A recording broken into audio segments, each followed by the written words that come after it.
About this all the time. Glenn, I don't know. What do you think of this? What's to stop the United States if they were really smart? Not that this is the right play, and I'm just a journalist, so I ask the questions, but what's to stop the United States from going over to China, whispering in their ear, or going over to Russia and whispering in its ear and saying, hey, come on over to divide and conquer, so to speak?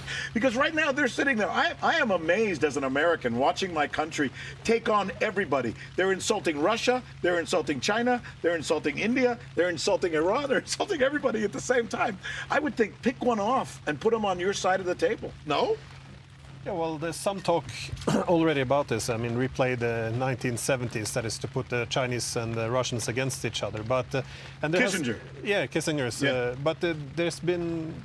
But I think this is not a bloc system, and I very much agree with what was said here. That is, there's a logic. It's not it's not necessitating to be in opposition to the United States. I mean, as you said, this part of the world has most of the public people, the territory, the resources. They have the technologies, they have the financial tools. So there's no reason why they shouldn't have more economic connectivity. It's an absolute gain, irrespective of America being there or not. If tomorrow America sinks into the sea, you still need this facilitating these things. So I do think that the U.S. obviously will seek to divide and conquer, and they do this. They tell the Germans don't trade with Russia. Russia don't trade with Chinese. China, don't forget or India, don't forget you have conflicts with China.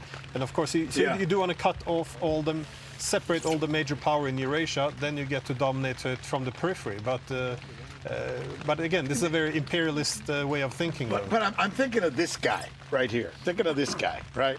Mohammad Marandi, Professor Mohammad Marandi. It's easy for you to say that. You're Brazil.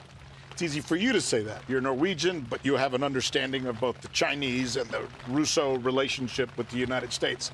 This guy and his country are not arguing with the United States. They're arguing with the United States as proxy, which is potentially, arguably, more powerful than the United States. And its name is Israel.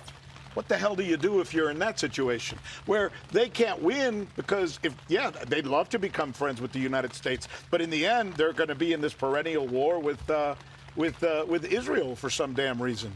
That's got to be the difficult situation for you. I don't want to overstate, and I don't want to put words in your mouth, but that's tough, right? You're absolutely correct. I mean, the reason why Iran was so eager to join BRICS and to join the Shanghai Cooperation Organization was because it helped Iran escape isolation, because the United States was putting pressure on all countries and continues to do so to marginalize Iran, because sanctions is like war. It's not very different from bombing people and killing people. You kill them in a way in which there are no explosions, but they're still dying. People lose their families, their jobs.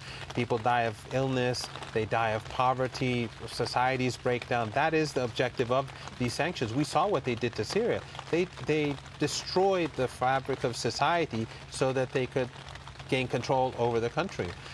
So for Iran, it was extremely important. And I would argue, even though the degree of problems that different countries have had with the United States have changed over the years, but I would argue that the reason why BRICS was created in the first place was because of U.S. behavior. Yeah. The reason why the Shanghai Cooperation Organization evolved to what it is today, and what the recent summit was very different from previous summits, was because of what the behavior of the United States. Is Trump making that more so or less? More so. Without a doubt. Yeah, without a doubt. You agree? You agree? Yeah. Trump's making it more so. Yeah. He's pushing together that union. Yeah, the irony is that he's like a catalyst. And he is, for example, Iran and Russia are neighbors. Through the Caspian Sea, we're neighbors, and the two countries, geographically speaking, are pretty close. We have done very little trade in the past with the Russians. Our business people